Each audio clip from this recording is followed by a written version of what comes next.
Welcome to the Aftershock. My name's Colin Etnire, and this is my favorite day of the year when we get to break down the MLSPA salary release data. It's actually been almost 2 years since we've gotten one from the union because the pandemic last year, they didn't release one. We now finally get a clear idea of what's going on with the Quake salaries. I'm always fascinated as a fan because it tells us where you are right now. It certainly tells you where you're going in the future. So what I'm going to cover today is, first of all, a couple things we learned that we didn't know before. We're going to go through some of the best and the worst contracts we see on the team. We're going to talk about some of the future moves that this likely portends in terms of the amount of space that they have available. And then, of course, we're going to do that big picture question of where the Quake spending stacks up against the league.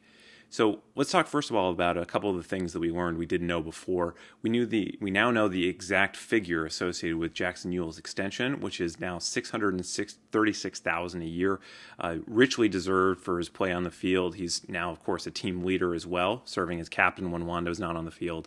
And it's right about where we thought it might be. It's also particularly convenient for roster accounting purposes because it's just above the TAM threshold, which gives Jesse Furinelli more options about how to accommodate it on the roster. We also know a little bit about the homegrowns that we didn't necessarily know before. So Gilbert Fuentes is on $178,000 and Cade Cowell's on $130,000 a year. Definitely that represents a front office that's eager to lock down and protect the economic value of its top young assets. Sometimes it works out better than others. Cade at 130 is a steal. Gilbert at 178 probably hasn't justified it yet, but it's off the salary cap anyway. So it's really more of a punt from the owners, and it kind of makes sense. The other thing we learned is about all the new transfers that have come in since 2019, where they're sitting on the roster. So Chofis Lopez is on $860,000 a year. Osvaldo Alanis, $730,000. Eric Rometti, $450,000. Luciano Abecasis, $394,000. And then all the other ones were relatively small transactions. So let's talk a little bit about which of these contracts are good and which ones are bad. Start with the bad. Andy Rios, Carlos Fierro, we knew that they were making a lot of money. It's now confirmed that it's just under $1 million each. Carlos Fierro also has a transfer fee possibility to be amortized across it. That's a lot of money to be paying for players who are, productive, but not stars. If you're going to be paying that much money, you want those guys to be difference makers. Andy Rios isn't even in the starting lineup. He's been a decent substitute, but he's not there. Carlos Fierro has been probably one of he's been a somewhat useful starter, but again, his on-ball limitations probably don't justify that. Keep in mind they're both international players as well, which you can basically add about $200,000 to those cap hits to represent how much those international slots are worth for their total economic resource value. I would also say that Chofis Lopez at $860,000, that's a lot of money. I think that he probably will end up justifying it, but he probably has to step up and continue to improve in order to justify it. On the good end of the equation, I think all of the central midfielders have good contracts. Judson at $360,000, total steal. Rometti at $450,000, he's been more than pulling his weight in the center of midfield there.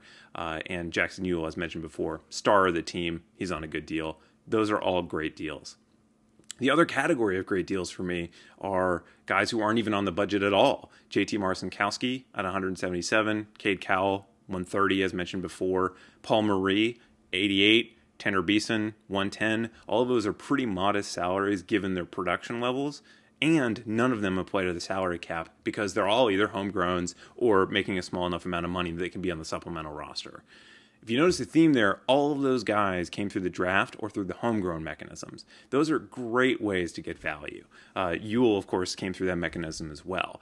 Only Judson, of any of the names I just mentioned, was a foreign transfer. And I think it's a good reminder that for the bulk of the roster, the most value you're going to get is through the domestic markets, through draft, through homegrown. You're not always going to hit on those, but it's really valuable when you do.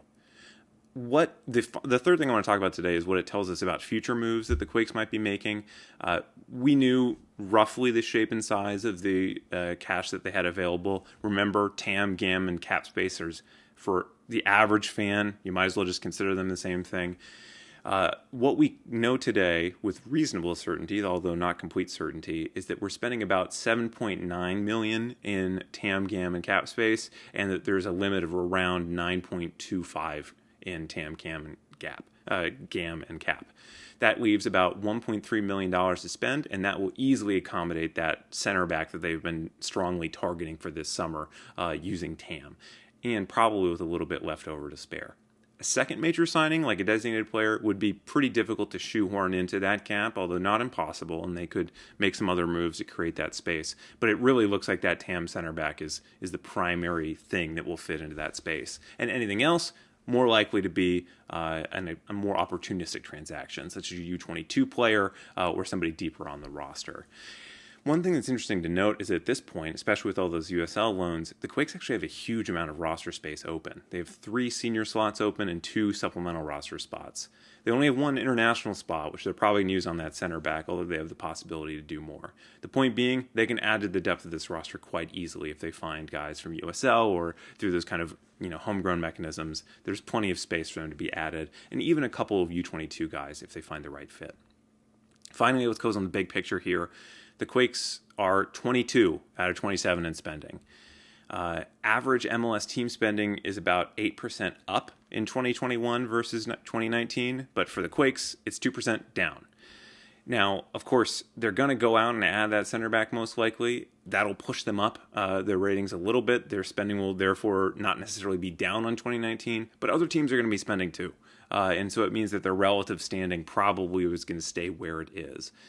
And it means that, since 2015, when the Quakes were about middle of the pack in MLS spending, they've continued staying kind of in the 25th percentile or so. Now, one thing to keep in mind, though, is that there really are 5 or 6 high-spending teams, and everyone else is pretty closely grouped in together, so there's not huge differences between most teams in the league. And then the other thing to keep in mind is spending and success isn't necessarily strongly correlated in MLS. You have Cincinnati and Chicago who are spending huge money and are not doing well. You have Philadelphia who's spending very little money and is doing quite well. The rule remains the same in no matter what league on earth you are. For whatever money you are spending, you got to spend it wisely. You got to bring in the right players. The Quakes have looked to be doing a pretty darn good job of that for everything except the top end of the roster, where they have a couple of those big TAM guys who aren't necessarily pulling their weight. But everywhere else, they're doing a great job in getting value for money. If they can bring in a center back, for $1 million-ish between the salary and the transfer fee, that could be the last piece that this team needs to ascend to one of the better teams in the league, get more consistent performances. But they're probably a year or two away from getting into the middle of the pack and spending overall. All right, we're going to get another update in the fall, but of course, stay tuned to Quakes Epicenter and the Aftershock for further updates and analysis on the salary situation. Subscribe and like the channel. Go Quakes and never say die.